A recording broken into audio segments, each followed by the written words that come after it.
Today's word is stupendous. You need some encouragement. We really, really love listening to you guys. You need some inspiration. We just found your Stupendous Marriage podcast. In this season, quickies can be your friend. Wham, bam, grand slam, back to real life. Stupendous Marriage Encouragement. You're listening to the Stupendous Marriage Show.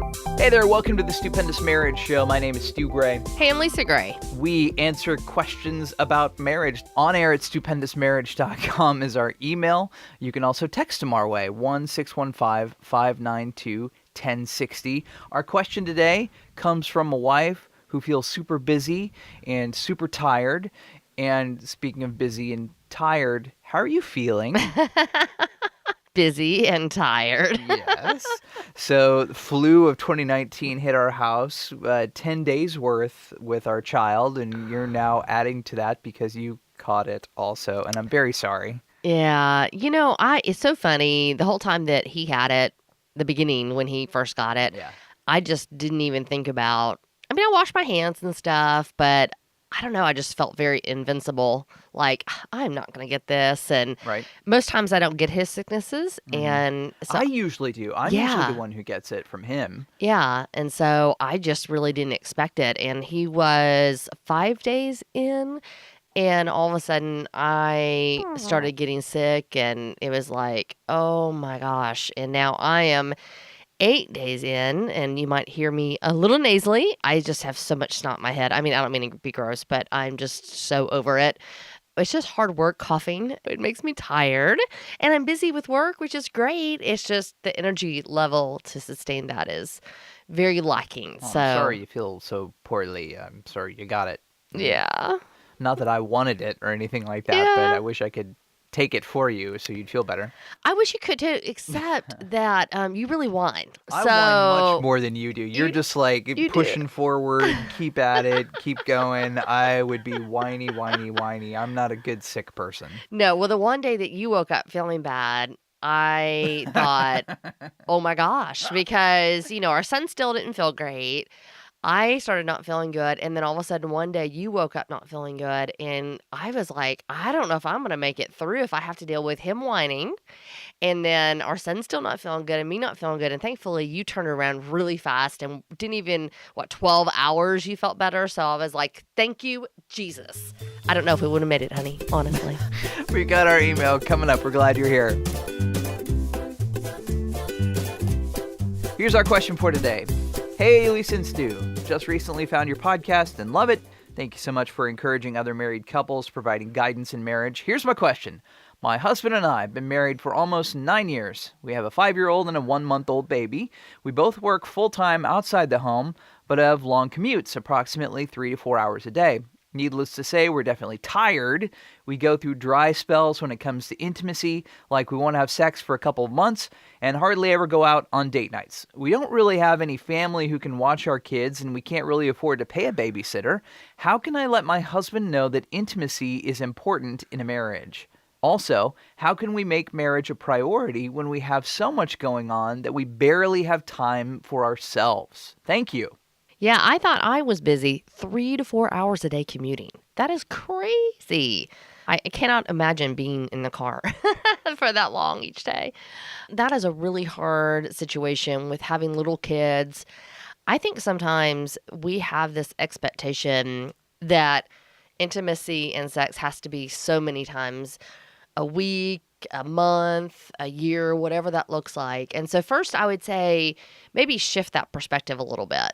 Don't stress about the number of times you're intimate, but really just try to discern what you and your spouse need as far as intimacy. Because I know for you and I, when we go longer periods of time, it's not so much so that I go, oh my gosh, it's been X number of days, but I can feel the distance between us. I can feel the disconnection that happens from that.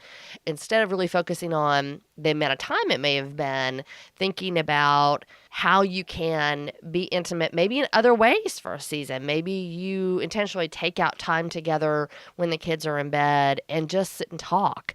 Intimacy doesn't always have to be physical. Obviously, the physical is great, but it doesn't always have to be what you have to focus on. In this season, quickies can be your friend. wham, bam, grand slam, back to real life. It doesn't have to be all romancy and wonderful and fabulous. It can be quick and yay. Well, no, it just shows that physical intimacy is a priority to you and you're trying to make that connection too. If that's something that you're wanting to do, it doesn't always have to be candles and dinner and firelight and big production. No, it doesn't. Those are things that are very nice, very awesome to have romantic times together and having times together that are not quick. Sure, of course. But at the same time, you got to do what you got to do. Well, yeah, well, exactly. Come on. I thought reading this, you can't afford babysitters and you don't have family in the area. Do you have friends who are in the same season of life? There was a season for us where we had next door neighbors who had kids who were about the same age. And there were several times where we were able to watch their kids and they went out and they did the same for us. Can you do that? Do you have that resource available where you are in your area of friends whom you maybe work with that are in the same season of life? That may be an opportunity for you guys just to try to get some time as date night or something along those lines to reconnect. I think that might be a good option. Yeah, I know that was really helpful for us when we did that when we were younger. I think if it's something that you really want to make a priority, you can. I just think that so many times we have a list of excuses. We have a list of we're working too much, we're whatever it is, right? Our dollars and cents aren't there, whatever it is. Get creative. Your date nights do not have to be at night.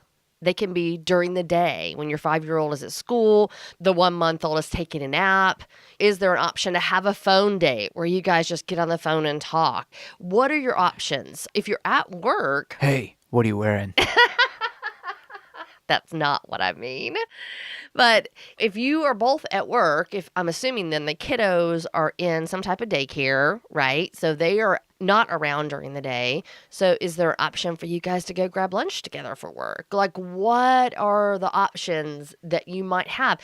Are there people in your church who would be willing to babysit as a ministry? Sometimes I think it's just hard to ask for help. Oh, yeah, absolutely. We always assume that we're the only ones dealing with it and that nobody would want to help. But the fact is there might be a neighbor close by, like a grandma lady who, if you said, oh my gosh, is there any way that you could watch our kids for an hour? Like anything, you know, anything that you can do to help. I think a lot of times we just kind of push through and survive, and then we look up and months and years have gone by and we're not taking care of our marriage. Well, that's why this email is great, because the first step is always acknowledging where you are. You're like putting your hand up, you go, okay, I'm overwhelmed, I'm feeling stressed here, and I need a brain outside of my brain to help me through this. Right. And so your acknowledgement of where you are is great.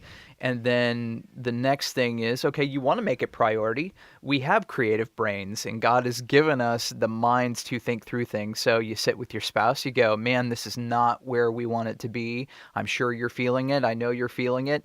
And where do we want to go, and how do we solve these problems? And here are some ideas, and here are some things that I've found, and what do you want to do?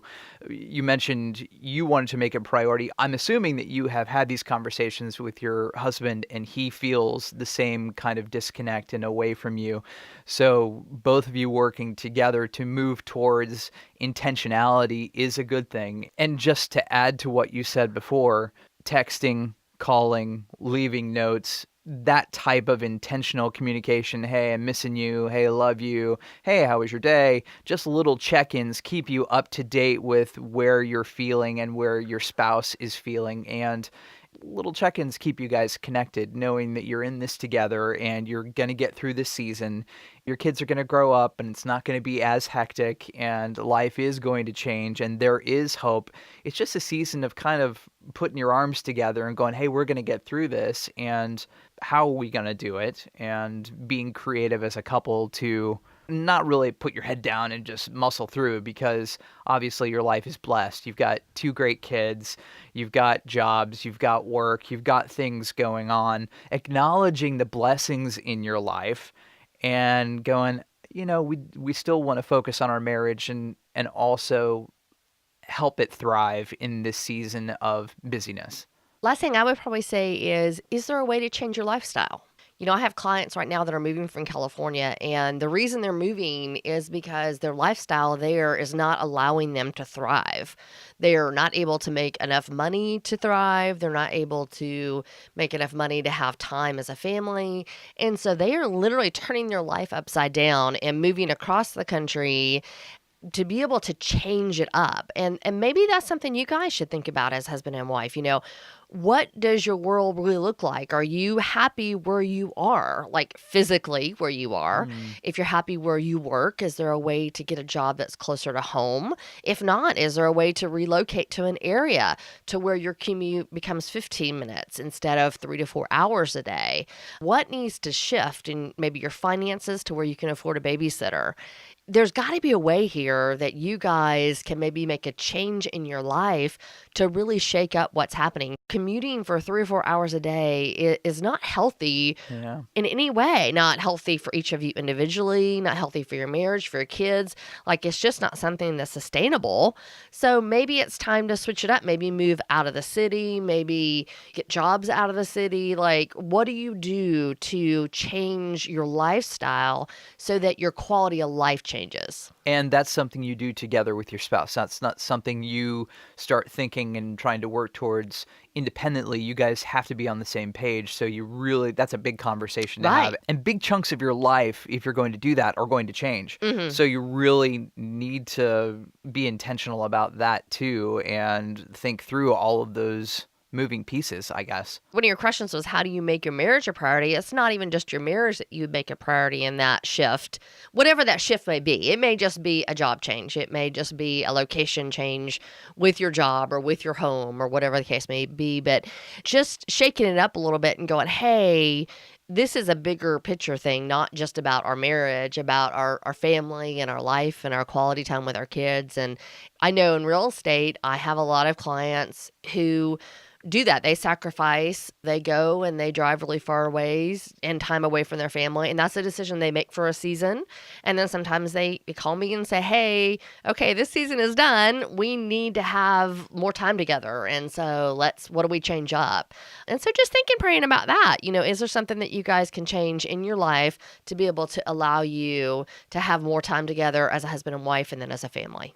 We appreciate your question, and we hope that, maybe our thoughts inspired something in you. And do let us know if anything changes or if we can help any further.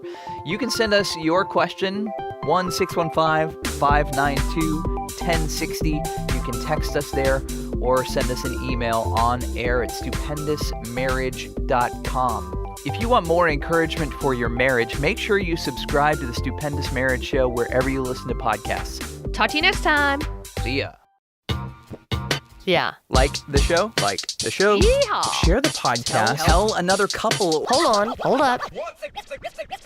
That's what we do on the show.